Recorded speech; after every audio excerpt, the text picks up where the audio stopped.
রাদিয়াল্লাহু আনহুর মতো মানুষ দাঁড়িয়ে খুতবা দিচ্ছেন, একজন মিম্বরের সামনে থেকে বলে বসলেন যে আপনার গায়ে দুইটা জামা কেন, আমাদের গায়ে একটা জামা। আপনি আগে অ্যান্সার দেন, জবাব দেন যে আপনার গায়ে দুইটা জামা কিভাবে আসলো, তারপরে খুতবা শুরু করেন, তারপরে খুতবা শুরু। এইরকম কি আমাদের রাষ্ট্রের মধ্যে সম্ভব? গণতন্ত্র যদি বলতে চান তাহলে ওমর রাদিয়াল্লাহু আনহুর এই স্টেটমেন্ট শুনেন। তিনি বলেছিলেন যে ইরাকের ফোরাত নদীর তীরেও যদি কোনো ছাগলের বাচ্চা যদি না খেয়ে মারা যায়, আমি ওমর ভয় করি যে আল্লাহ পাক কিয়ামতের দিন আমাকে জবাবদিহি করবে। তাহলে কোনটাকে আপনি গণতন্ত্র বলছেন, কোনটাকে ইনসাফ বলছেন? পৃথিবীর কোন অমুসলিম পর্যন্ত অস্বীকার করতে পারবে না ওমর রাদিয়াল্লাহু আনহুর 10 বছরের খেলাফত ছিল বিশ্বের শ্রেষ্ঠ শাসন ব্যবস্থার একটা। কেউ অস্বীকার করতে পারবে? তারপরেও সেটা আমরা মানছি, খাতা কলমে লিখছি, পরীক্ষা পাশের জন্য লিখছি, বাস্তবে কোনো ইমপ্লিমেন্ট নাই। ইমপ্লিমেন্টের প্রশ্ন আসলেই ভয় দেখানো হয়, আরে আমেরিকা তেরে আসবে, আরে ইসরায়েল কি বলবে, ভারত আমাদের উপর খেপে যাবে। আমাদের সাথে আল্লাহ আছেন, আমাদের সাথে রাসূলের সুন্নাহ আছে, আর আমরা তো জীবন দেওয়ার জন্যই জন্ম নিয়েছি। আমরা তো একটা শাহাদাতের জন্য সারা দিন রাত দোয়া করতে থাকি আল্লাহর কাছে। তাহলে কাকে ভয় পাচ্ছি আমরা? আর যাদের সাথে আল্লাহ থাকে তাদেরকে কোনো শক্তি কি পরাজিত করতে পারে? ওই রোমানদেরকে মুসলিমরা রাসূল সাল্লাল্লাহু আলাইহি ওয়াসাল্লামের যুগের পরে পরাজিত করে নাই? মুতার যুদ্ধে, ইয়ারমুকের যুদ্ধে ওই পারস্যের সম্প্রদায়কে খালিদ বিন ওয়ালিদ রাদিয়াল্লাহু আনহু, সাদ ইবনে আবি ওয়াক্কাস তারা পরাজিত করেন নাই? তাহলে কাদেরকে ভয় করি আমরা? এই মুশরিকদের কথা বলছেন? ওই দালালরা ছাড়া, তাদের অভ্যন্তরীণ দালালরা ছাড়া তারা আমাদের কিছুই করতে পারবে না। অভ্যন্তরীণ দালালরা ছাড়া তারা আমাদের কিছুই করতে পারবে না। আমাদের দুশ্চিন্তার জায়গা কাফেরদের না, আমাদের দুশ্চিন্তার জায়গা হচ্ছে মুনাফিকরা। আমাদের দুশ্চিন্তার জায়গা কুফাররা নয়, বরং আমাদের দুশ্চিন্তার জায়গা কোনটা? মুনাফিকরা। এই মুনাফিক মুক্ত, দালাল মুক্ত সমাজটা করেন, দেখবেন যে ইসলামী শরিয়া অর্ধেক কায়েম হয়ে গেছে। কিন্তু এটাও তো আমরা ব্যর্থ হলাম। এখন পর্যন্ত দেখছি যে সব জায়গায় তারা ঘুরে বেড়াচ্ছে, তাই না? সবার আগে উচিত ছিল এই কিসাসগুলো বাস্তবায়ন করা। তো কিসাস শব্দই তো মানুষ শুনে নাই, বুঝে না, জানে না।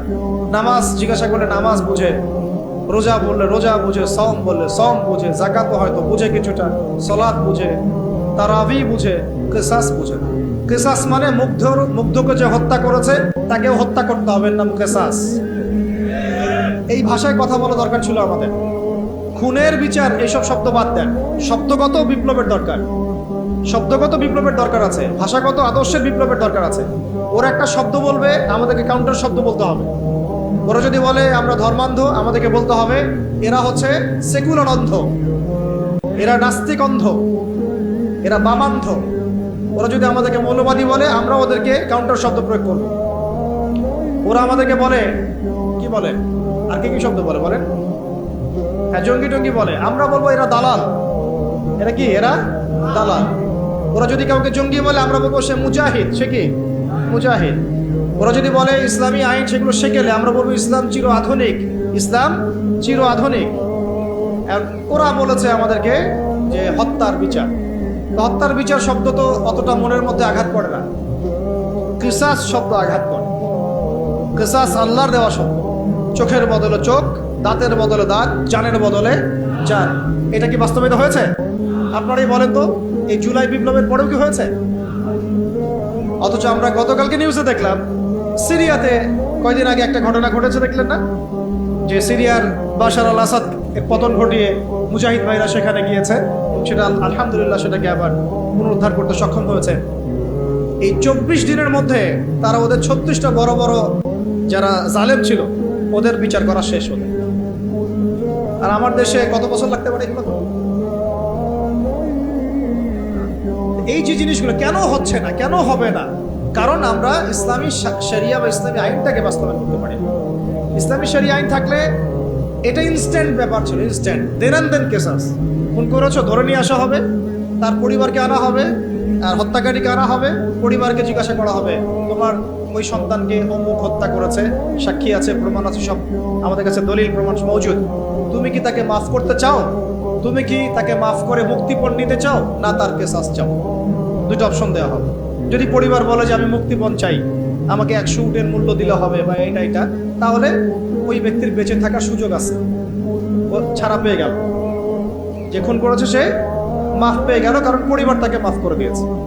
অনেক ঘটনা এমন ঘটেছে যে হ্যাঁ আমি তাকে মাফ করবো যদি সে কোরআনে হাফেজ হয়, তাহলে জেলখানায় গিয়েছে, পুরো কোরআন হিফজ করেছে, তারপর সে ছাড়া পেয়েছে, এমন ঘটনা ঘটেছে ইসলামী শরিয়ার মধ্যে। আর যদি সে বলে না আমি আমার ছেলের বিচার চাই, কেসাস চাই, যেভাবে আমার ছেলেকে হত্যা করা হয়েছে ঠিক সেইভাবে আমি তার কেসাস চাই, ওইভাবেই ইসলামী আদালত তার কেসাস বাস্তবায়ন, একেবারে কোর্ট মার্শাল শেষ, এত সময় লাগে না। চুরি করেছে প্রমাণিত হলে জুমার নামাজ শেষ, চোরদেরকে সামনে রাখা হবে, চোখ বন্ধ করে চোখ বেঁধে ফেলা হবে, হাত রাখা হবে, বাকি যারা ল বাস্তবায়ন করবেন তারা থাকবেন, উপস্থিত কিছু জনতাও থাকবে, ইনস্ট্যান্ট কবজি পর্যন্ত হাত কেটে ফেলা হবে, চোরের বিধান শেষ। জনগণ দেখলো চুরি করলে এই বিধান, আরো কি চুরি বাড়বে না কমবে? নিশ্চয়ই বাড়বে। কি মনে হয় আপনাদের? জেনা করেছে, যেটা জেনা একদম কমন আমাদের সমাজে, জেনা রন্ধ্রে রন্ধ্রে ঢুকে দেওয়া হয়েছে, কি স্কুলে কি কলেজে কি ইউনিভার্সিটিতে খালি জেনা আছে। এটার শাস্তি 100 বেত্রাঘাত, তাও জনসমক্ষে। প্রমাণিত হয় অবিবাহিত 100 বেত্রাঘাত জনসমক্ষে, আর যদি বিবাহিত হয় এই যে পরকিয়া, দেবর ভাবি শালী চলতেছে না, এগুলা কম না বেশি বলেন? প্রচুর প্রচুর আশঙ্কাজনক। এগুলোর বিচার হচ্ছে কোমর পর্যন্ত মাটিতে পুঁতে রজম কর, পাথর নিক্ষেপ করে হত্যা কর। আল্লাহ নবী সাল্লাল্লাহু আলাইহি ওয়াসাল্লাম নিজে এগুলো করেছেন, নিজে। এই সুন্নাহগুলো কথা জাদুঘরে থাকবে? যদি ইসলামী রাষ্ট্র ব্যবস্থায় শরিয়া পর্যন্ত আমরা যেতে না পারি, এগুলোর বাস্তবায়ন কখনোই হবে না, কখনোই হবে না। এগুলো কোরআনেই থাকবে, হাদিসেই থাকবে, পাতার মধ্যে পড়েই থাকবে, আমরা বাস্তবায়ন করতে পারবো। আর বাস্তবায়িত না হলে সমাজ কখনোই পাপমুক্ত এবং জুলুম মুক্ত হবে না।